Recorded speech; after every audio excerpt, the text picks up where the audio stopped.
아, 나 모르겠고 필요하니까 당장 사 라고 하기보다는 제가 뭐 팁이라면 약간 바닥에 시그널 같은 게 좀 있거든요. 그게 뭐냐면 저는 이거 나오면 무조건이라고 생각하는데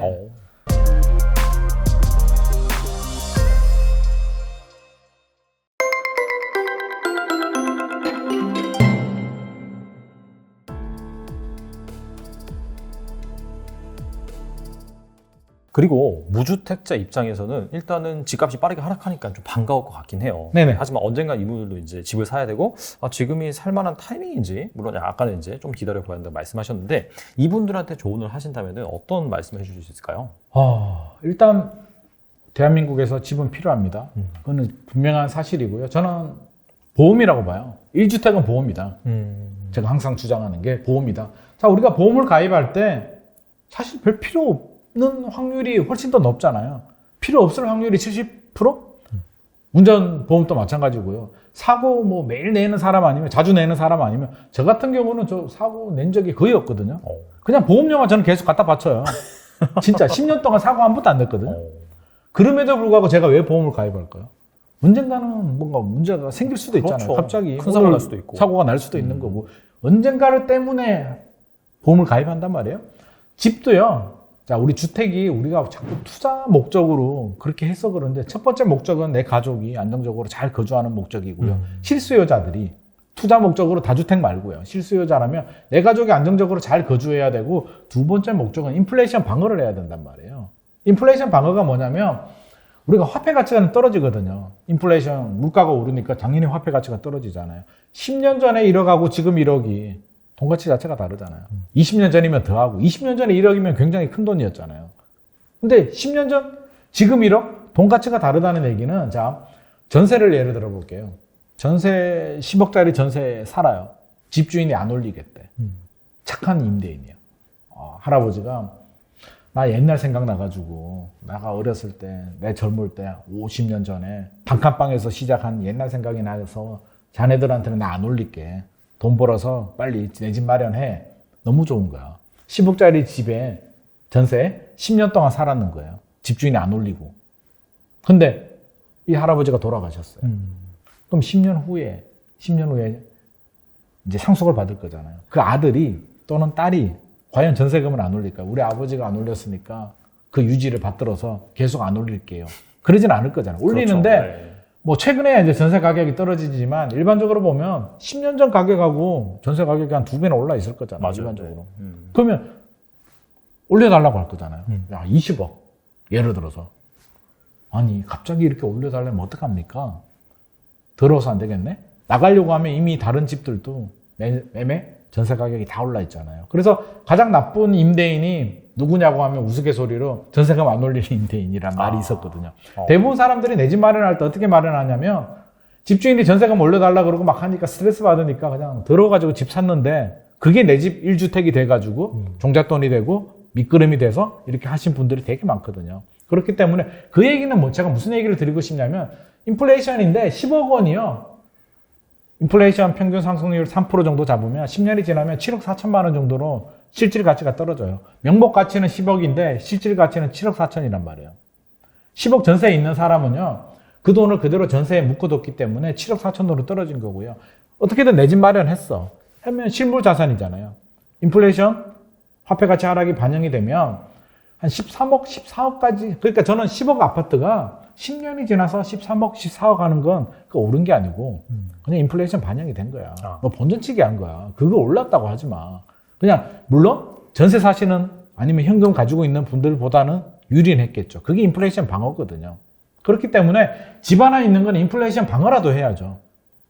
방어를 못하고 손실하면 오히려 마이너스니까. 그러니까 1주택은 최소한 인플레이션 방어이기 때문에 저는 1주택은 반드시 하셔라. 단 오르는 집을 사고 싶지 내리는 집을 사기는 첫 주택이니까 필요는 하지만 타이밍은 좀 봐야 되겠죠. 그래서 집값이 올라갈 때는 사실 뭐 그냥 적당히 사도 되는데 이제 확인이 됐잖아요. 이제 꺾였단 말이에요. 그렇다면 꺾이는 걸 알고 나 모르겠고 필요하니까 당장 사 라고 하기보다는 조금 더 계산을 해봐야겠죠. 우리가 아니 내 전 재산을 들여서 내 집 마련을 하는데 적어도 시장 가치 정도? 아파트가 쉽다면 쉽고요. 어렵다면 어려울 수 있는데 다른 부동산보다는 저는 좀 쉽다고 봐요. 왜? 시장 가치만 보면 돼요. 속된 말로 친구들이 집 산다고 하면 따라서 사면 되고요. 친구들이 판다라고 하면 그때가 떨어질 때예요. 그때 팔면 되는 게 우스갯소리로 그런 말을 하거든요. 그러니까 자, 지금 흐름을 보면 주변에 친구들한테 물어보세요.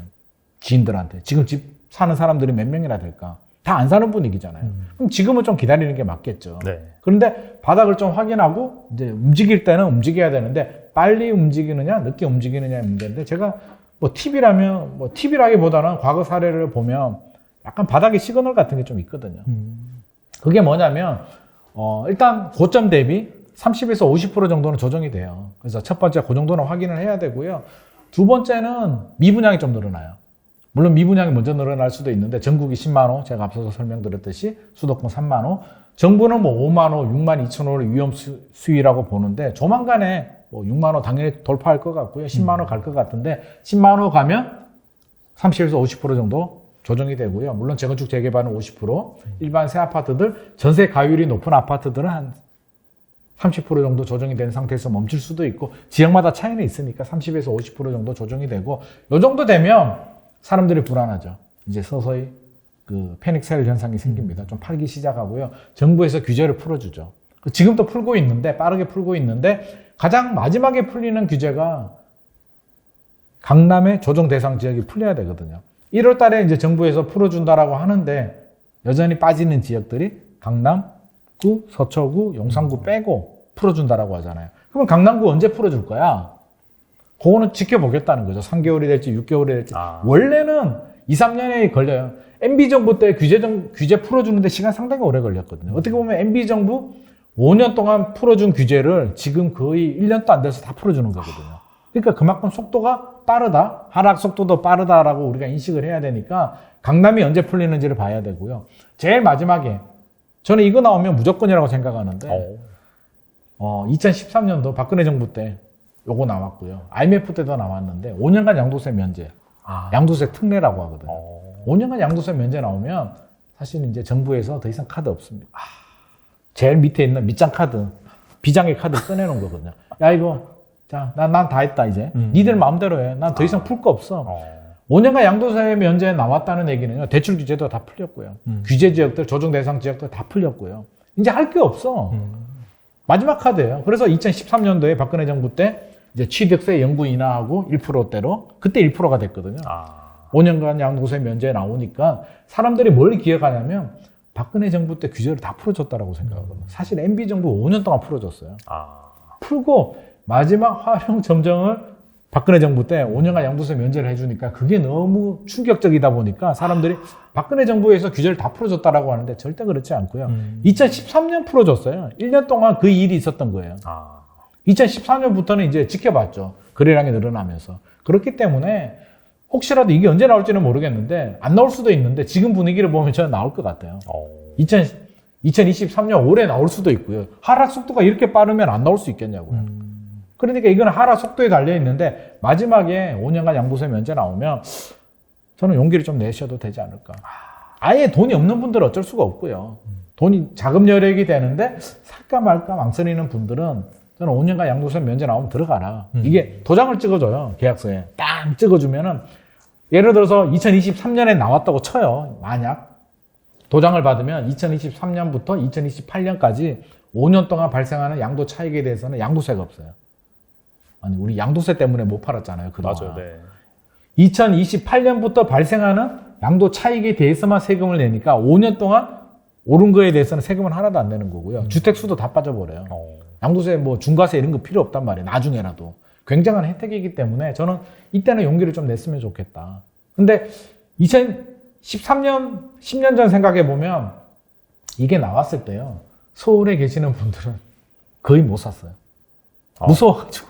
집값이 더 떨어질 것 같은 거예요. 네, 그러니까 공포감에 5년간 양도세 면제 모르겠고, 정부에서 사라고 하는데 나는 모르겠고 안 살래. 누가 샀냐면 지방에 계시는 분들이 이제 원정 투자를 많이 들었어요. 부산, 창원 이렇게 계시는 분들이. 왜냐면 부산 집값은요, 2012년도, 13년도, 11년도에도 부산은 올랐거든요. 그러니까 그분들은 알아. 바닥을 찍고 오르는구나. 부산은 이제 먼저 조정이 됐기 때문에 2006년도, 2007년도에 이제 바닥이었고요. 올랐단 말이에요. 그 제가 물어봤어요. 그때 부산에 계시는 투자자한테 만나가지고. 무섭지 않냐. 서울 사람들은 지금 무서워가지고 더 떨어진다라고 한다. 당신들은 무섭지 않냐라고 하니까 아니 5년간 양도세 면제 나왔잖아. 더 이상 나올 게 뭐가 있냐고. 그런 논리더라고요. 그리고 서울이잖아. 대한민국에서 서울이 회복을 못하면 부산이 회복을 할 수 있겠냐고. 그러니까 서울이 끝나면 대한민국의 부동산이 끝나는 건데 그러면 뭐 끝난 거 아니냐. 끝나진 않을 거다. 끝나면 뭐 같이 끝나니까 뭐 괜찮다. 그리고 서울에 아파트 하나 있으면 내 자식이 나중에 커서 서울에 정착할 수도 있고 대학교 갈 수도 있고 취직할 수도 있으니까 괜찮다라는 논리로 들어오는데 결국 그분들이 승자였거든요. 그러니까 저는 5년간 양도세 면제 나오면 필요한 사람들, 자금이 되시는 분들은 용기를 내셔도 된다. 그래도 떨어지면 어떡해요? 아니 100% 완벽한 건 없어요. 그렇죠. 하이리스크 하이리턴이고요. 물론 제가 너무 하이리스크로 가라는 건 아닌데 100% 완벽한 리스크 제거는 없습니다. 리스크 100% 제거하려면요 아무것도 안 하면 돼요. 예금해야죠, 뭐 사실.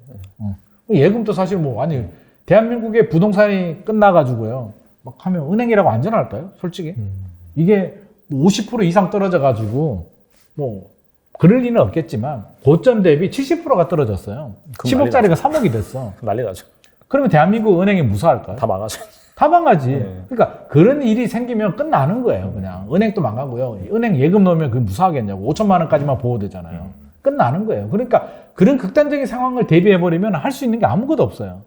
그러니까 저는 1차 지지선이 고점 대비 30%고요. 2차 지지선이 이제 50% 정도로 보는데 50% 이상 떨어지면 사실은 그게 말이 안 되는 게 엄청난 부작용들이 생기거든요. 정부는 필사적으로 금융시장 안정을 위해서라도 막으려고 하기 때문에 그 정도 생각하시고 저는 그때는 용기를 좀 내셔도 되겠다. 근데 그런 시그널들이 확인이 안 된다면 뭐 괜히 가치관이나 자금 여력에 따라서 또 필요 여부에 따라서 부모님 봉양이라든지 자녀 교육이라든지 뭐 혼인이라든지 이렇게 좀 필요한 사유가 있다면 조금 타이밍을 빨리 잡는 게 좋고요. 전혀 필요 없어. 아니면 무주택이 아니더라도 집 하나 있는 분들 이런 분들이라면 조금 더 지켜봐도 좋지 않나 싶습니다. 알겠습니다. 그건 제 옆에 있으면 부자가 되긴 하는데 저한테는 굉장히 많은 분들이 찾아오는데요. 이제 막 사회생활 시작하신 그런 분들도 찾아오고 또 상당한 자산을 일구신 그런 분들도 찾아옵니다.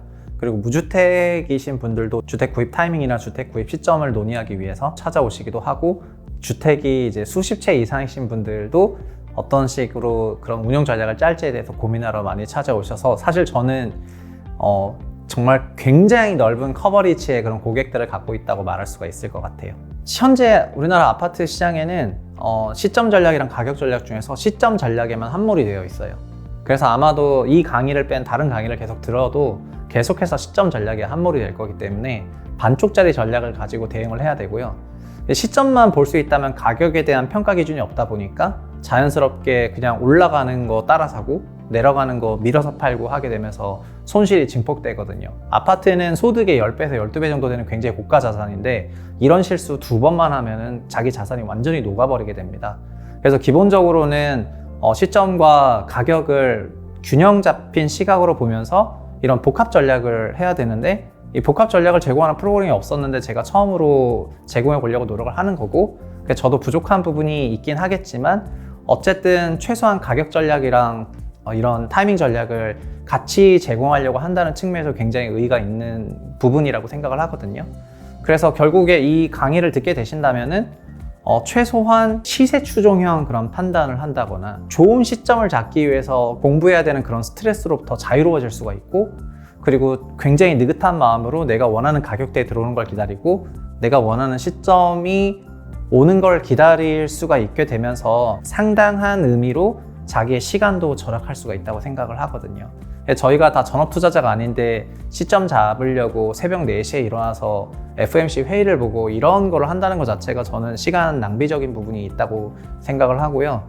강의를 통해서 결국 부동산에서는 어떤 게 좋은 타이밍인지 좀 코어를 인식을 하고 가격은 어떤 게 좋은 가격인지 그 핵심만 잘 배운다면 다른 시간을 아낄 수가 있으니까 굉장히 그 가치가 있는 강의가 아닐까 이렇게 생각합니다.